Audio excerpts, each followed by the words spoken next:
Olá, meu nome é Deison Nascimento dos Santos, sou aluno do primeiro período do curso de Direito da Universidade Estadual do Tocantins. Falarei um pouco sobre o livro O Povo Brasileiro, a Formação e o Sentido do Brasil, de Darcy Ribeiro. Esta é uma atividade da matéria de História e Antropologia Jurídica do professor e mestre em Ciências Jurídico-Históricas Armando Formiga. O livro, publicado em 1995, trata da formação do Brasil e do povo brasileiro e da diversidade da nossa origem enquanto sociedade, desde o início da colonização, passando pelos processos migratórios que diversificaram ainda mais a base de formação do nosso povo. Darcy Ribeiro foi um antropólogo, historiador, sociólogo, escritor e político brasileiro. Suas ideias de identidade latino-americanas influenciaram estudiosos latino-americanos posteriores. Falarei especificamente sobre o tema desindianização, que está no capítulo 3 do livro. O capítulo se inicia com Darcy falando sobre o quanto as estatísticas disponíveis para mensurar qual era a população indígena brasileira não são confiáveis, pois havia por parte tanto dos portugueses quanto dos espanhóis uma clara tentativa de minimizar qual seria a população indígena original, porque havia, tanto por parte dos portugueses quanto dos espanhóis, uma clara tentativa de minimizar o tamanho dessa população. Às vezes por descrédito nas fontes primárias dos cronistas, que evidentemente viram os índios, ou outras vezes pelo interesse de dignificar o papel dos colonizadores, diminuir o seu impacto genocida sobre a população nativa. Isso faz o autor utilizar-se do que chama de demografia hipotética, através da qual ele mescla séries históricas com dados disponíveis à época que mais se aproximam da realidade.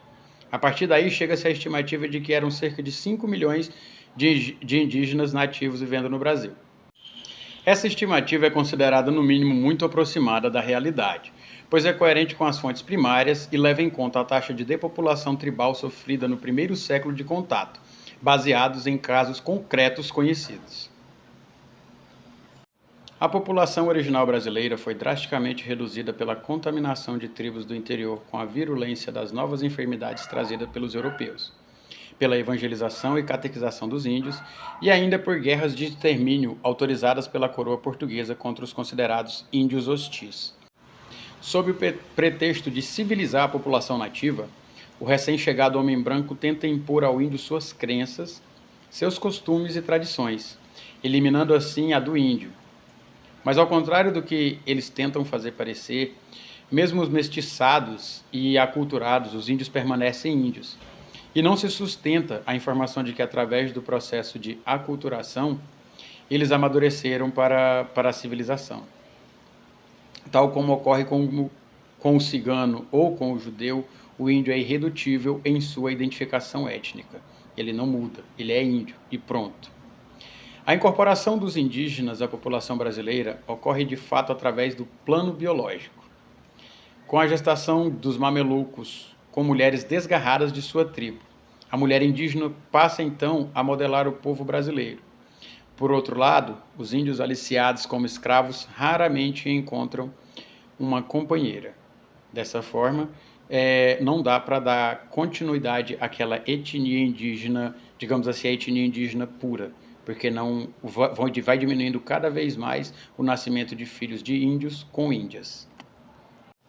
No início do século XX, a situação indígena era conflitiva. Missionários se apropriavam das terras dos índios que catequizavam e entregavam várias astas à colonização estrangeira.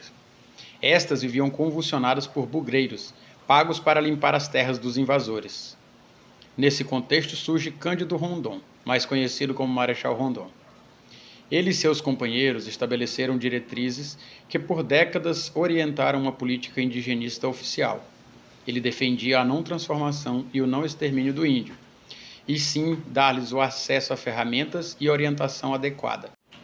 Garantir ao índio um território onde pudesse viver sossegado, livre dos ataques e livre para a reconstrução da sua vida e de seus costumes. A inovação de Rondon foi estabelecer de forma pioneira o direito internacionalmente conhecido à diferença, substituindo a igualdade de todos, baseado no fato de que, não sendo iguais, essa igualdade só servia para entregar o índio aos seus perseguidores. Cabia então garantir aos índios os mesmos direitos dados aos demais brasileiros, sem que isso lhes fosse cobrado como dever. Courtney Muendaju, um dos maiores etnólogos e conhecedores dos índios do Brasil, em relatório denominado Viagem ao Rio Negro, apresentado à Inspetoria do Amazonas do Serviço de Proteção aos Índios, datado de 1927, traça o perfil do índio civilizado, conforme eu vou descrever a seguir. Vou ler o trecho.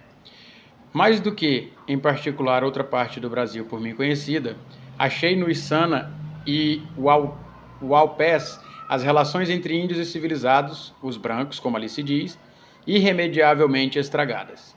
Um abismo se abriu entre os dois elementos. À primeira vista, apenas perceptível, encoberto pelo véu de um modus vivendi arranjado pelas duas partes, mas mostrando-se logo em toda a sua profundidade intransponível. Assim que se trata de conquistar a confiança dos índios e de penetrar no íntimo da psique deles. Claro está que a maioria dos civilizados, não compreendendo nem precisando de nada disto, nunca chega ao conhecimento desse abismo, dando-se por muito satisfeita com o modus vivendi e o apresentando muitas vezes orgulhosamente como resultado dos seus processos civilizadores.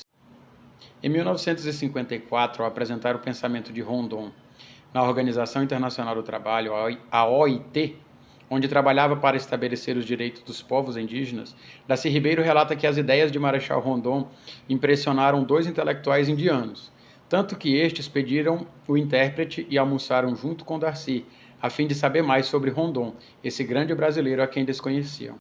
Bem, esse foi a minha apresentação em relação ao capítulo que me foi atribuído para a apresentação desse trabalho. Se você ficou interessado, eu sugiro que leia o livro é muito bom, traz muito sobre a nossa história, sobre a formação do nosso povo e é um conhecimento muito interessante.